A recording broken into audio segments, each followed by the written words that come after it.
எனது அடுத்த மாசம் டிஎன்பிசி நோட்டிபிகேஷனா? சொல்லவே இல்லை. சொல்லிட்டாங்க ராஜா.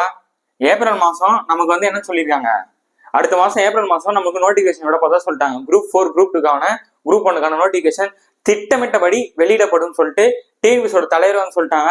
இப்பதான் சுட சுட வந்த நியூஸ், அப்படியே உடனே எடுத்துட்டு வந்தேன். ஏன் இதை நீங்க சொல்றீங்க அப்படின்னா, நிறைய பேர் இன்னும் படிக்காமலே இருக்கீங்களா ராஜா? இப்ப நோட்டிபிகேஷன் வந்தாங்க, ஐயோ இன்னும் தமிழ் படிக்கல, ஐயோ இன்னும் மேக்ஸ் படிக்கல, ஐயோ ஜிஎஸ் இன்னும் 20 இருக்கே அப்படின்னு புலம்பத்தை விட்டுட்டு இப்ப இன்னில இருந்து நீங்க படிக்க ஆரம்பிச்சுனா கூட நம்ம நல்லா ஸ்கோர் பண்ண முடியும். நல்லா யோசிச்சுக்கோங்க. ஃபர்ஸ்ட் அட்டெம்ப்ட், அதாவது இப்பதான் நீங்க ஃபர்ஸ்ட் டைம் படிக்கணும்னா இந்த ஃபர்ஸ்ட் அட்டெம்ப்ட்ல எப்படி கிளியர் பண்ணாது நல்ல ஒரு ஆப்பர்ச்சுனிட்டி இது. தயவு செஞ்சு இந்த ஆப்பர்ச்சுனிட்டி மிஸ் பண்ணிடாதீங்க. எக்ஸ்பீரியன்ஸ் ஸ்டூடெண்டா இருந்தீங்கன்னா தயவு செஞ்சு அடுத்து வர 20-25 நாள் இல்ல ஒரு மாசத்துக்குள்ள படிக்காத விஷயத்தை எல்லாத்தையும் சீக்கிரமா படிச்சு முடிச்சிருங்க. ஏன்னா நமக்கு என்ன வந்துருக்குன்னா நெக்ஸ்ட் இயர் வந்து எலெக்ஷன் இருக்கு கரெக்டா. ஸோ அது மட்டும் இல்லாம எப்பதான் என்ன சொல்லியிருக்காங்க அப்படின்னா, நமக்கு தமிழ்நாடு கவர்மெண்ட் 40,000 வேகன்சி வந்து ஃபில்அப் பண்ண போதா சொல்லியிருக்காங்க கரெக்டா. ஸோ 40,000 வேகன்சிங்க. டிஎன்பிசி மட்டும் கிடையாது, பிசிஎஸ்ஐ போலீஸுக்கு நீங்க படிக்கிறீங்க, பிசி படிக்கனாலும் உங்களுக்குமே அது அப்ளிகபிள் தான். டெட்டு டிஆர்பி இருந்தாலும் உங்களுக்குமே அது அப்ளிகபிள் தாங்க. கிட்டத்தட்ட 40,000 வேகன்சிங்க. எல்லாருக்குமே வந்து சூப்பரான ஆப்பர்ச்சுனிட்டி. அடுத்த வருஷம் எலெக்ஷன், அது அடுத்த வருஷம் நடக்குமா நடக்காதுன்னு ஒரு சந்தேகமா தான் இருக்கு. நமக்கு அது தேவையில்லை. இப்போ வரக்கூடிய இந்த 40,000 வேகன்சில நமக்கு ஒரு சீட்டு பிடிச்சாகணும்னா நம்ம எப்படி இருக்கோம், எப்படி படிச்சுட்டு இருக்கோம், இதுக்கு மேல எப்படி படிக்க போறோம் அப்படின்னால தயவு செஞ்சு யோசிங்க.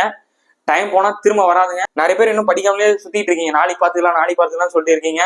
நீங்களாம் எப்ப படிக்க போறீங்க எனக்கு புரியவே இல்லை.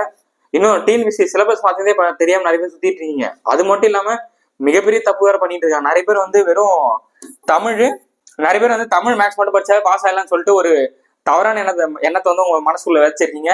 தப்பு கண்ணா.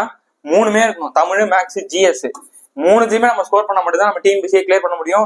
எஸ்ஐபிசி படிக்கிறோம்னா உளவியல், reasoning part, maths part, GK எல்லாத்தையுமே நம்ம தரவா இருந்தா தான் அதுவுமே நம்மளால கிளியர் பண்ண முடியும். உங்ககிட்ட நான் சொல்றது ஒரே விஷயம் தான், 40,000 வேகன்சி கண்ணா. நீங்க இல்லைனாலும் வேற யாராச்சும் அந்த 40,000 பேரை வந்து கவர்மெண்ட் எடுக்க போறாங்க சீட்டுக்கு.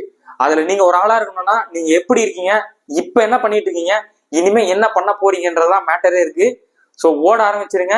டைம் வந்து கரெக்டா போயிட்டே இருக்கு. இன்னைக்கு இப்ப ஆரம்பிச்சா கூட நம்மளால இந்த 40,000 போஸ்டிங்ல நம்ம ஒரு ஆளா இருக்க முடியும் அப்படின்ற யோசிச்சு தெளிவா படிக்க ஆரம்பிச்சிருங்க. கண்டிப்பா எக்ஸாம் கிளியர் பண்ண முடியும். ஸோ அடுத்த ஒரு வீடியோ சந்திக்கிறேன். உங்களோட விடைபெறுவது உங்கள் ரூபன்.